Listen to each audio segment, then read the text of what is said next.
जय गुरु जी। ओम नमः शिवाय। शिव जी सदा सहाय। ओम नमः शिवाय। गुरु जी सदा सहाय।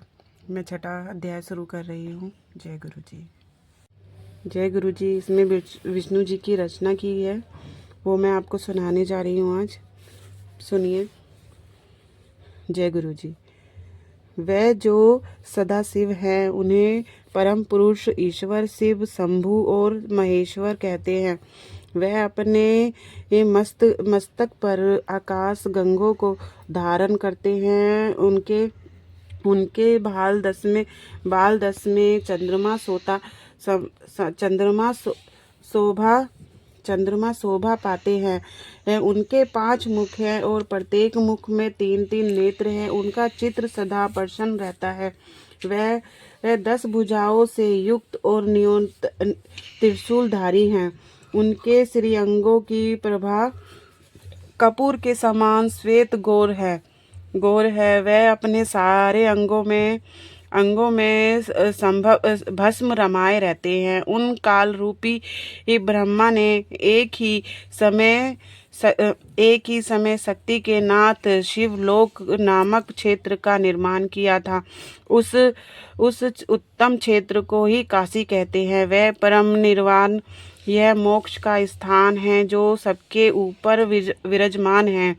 वह प्रियतम मुक्त प्रियतक रूप से शक्ति और शिव जो परम आनंद स्वरूप है, उस मनोरम क्षेत्र के नियंत्रण निवास करते हैं। काशीपुरी परम आनंद रूपी है।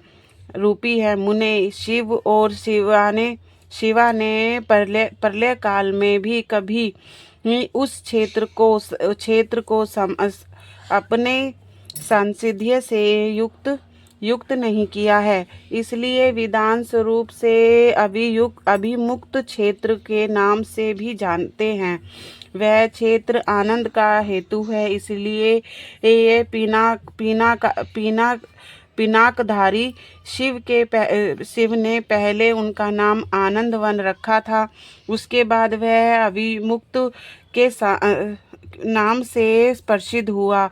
देवऋषि एक समय उस आनंद वन में रमन करते हुए शिवा और शिव के मन में यह इच्छा हुई कि किसी दूसरे पुरुष की भी सृष्टि करनी चाहिए, जिस पर यह सृष्टि संचालन का महान भार रख कर हम दोनों केवल काशी में रहकर इच्छा अनुसार विचरने और निर्माण धारण करे। वही पुरुष हमारे अनुग्रह दशा सबकी सृष्टि करे, पालन करे और वही अंत में सबका संचार भी करे। यह चिंत एक समुद्र के समान, इसमें चिंता की उताल तरंगे उठ कर इसमें चंचल बनाए रहती है। इसमें स्वत गुणी रूपी रतन, तमो गुण रूपी ग्रह और रजो गुण रूपी मूंगे भरे हुए हैं। इसमें विशाल चिंत समुद्र को संकुचित करके हम दोनों उस पुरुष के प्रसाद से आनंद का कण में काशी में सुख पूर्वक निवास करे। यह आनंदवन वह स्थान है जहाँ हमारी मनोवृत्ति सब औरों से सिमट कर इसमें लगी हुई है, तथा जिसके बाहर का जगत चिंता से आतुर प्रतीत होता है। ऐसा निश्चय करके शक्ति सहित स्वयंव्यापी परमेश्वर शिव ने अपने वाम भाग के 10वें अंग पर अमृत मल दिया। फिर तो वहां से एक पुरुष प्रकट हुआ जो तीनों लोकों में सबसे अधिक सुंदर था। वह शांत था, उसमें स्वत गुणी के अधिकता थी तथा वह गंभीरता का अथाथ सागर था। मुने क्षमा नामक गुण से युक्त उस पुरुष के लिए ढूंढने पर भी कहीं कोई उमा नहीं मिलती। उसके अंग अंग से दिव्य शोभा छिटक रही थी। उस नेत्र पर पर फूल कमल से के समान शोभा पा रहे थे। सिर अंगों पर सर्वगुणी के सी कांति वाले 2 सुंदर रेशमी पीताम्बर शोभा दे रहे थे। किसी ही से भी पराजित न होने वाला वह वीर पुरुष अपने प्रचंडल भुजधाओं से शोभित हो रहा था।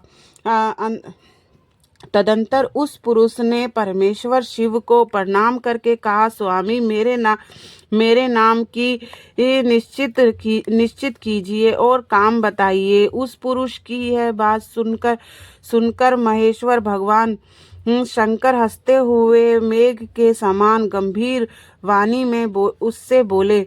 शिव ने कहा, वश्य व्यापायक होने के कारण तुम्हारा विष्णु नाम विख्यात हुआ है।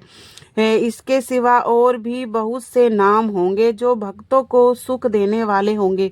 तुम स्थूर उत्तम तत्व करो क्योंकि वही समस्त कार्यों का साधन है। ऐसा कहकर भगवान शिव ने स्वयं मार्ग से श्री विष्णु को देवों का ज्ञान प्रदान किया। तदंतर अपनी महिमा से कभी च्युत न होने वाले श्री हरि भगवान शिव को प्रणाम करके बड़ी भारी तपस्या करने के लिए और शक्तिहित परमेश्वर शिव भी पार्षद गणों के साथ वहां से अदृश्य हो गए। भगवान विष्णु ने सुधीर काल तक बड़ी कठोर तपस्या की। तपस्या के परिश्रम से युक्त भगवान विष्णु के अंगों से नाना प्रकार की जलधाराएं निकलने लगी। यह सब भगवान शिव की माया से संभव हुआ। महामुने उस जल से धारा सुना आकाश व्याप्त हो गया। वह ब्रह्मा रूप जल अपने स्पर्श मात्र से ये सब पापों का नाश करने वाला सिद्ध हुआ। उस समय थके हुए परम पुरुष विष्णु ने स्वयं उस जल से शयन किया। वह दीर्घ काल तक बड़ी प्रसन्नता के साथ उसमें रहे।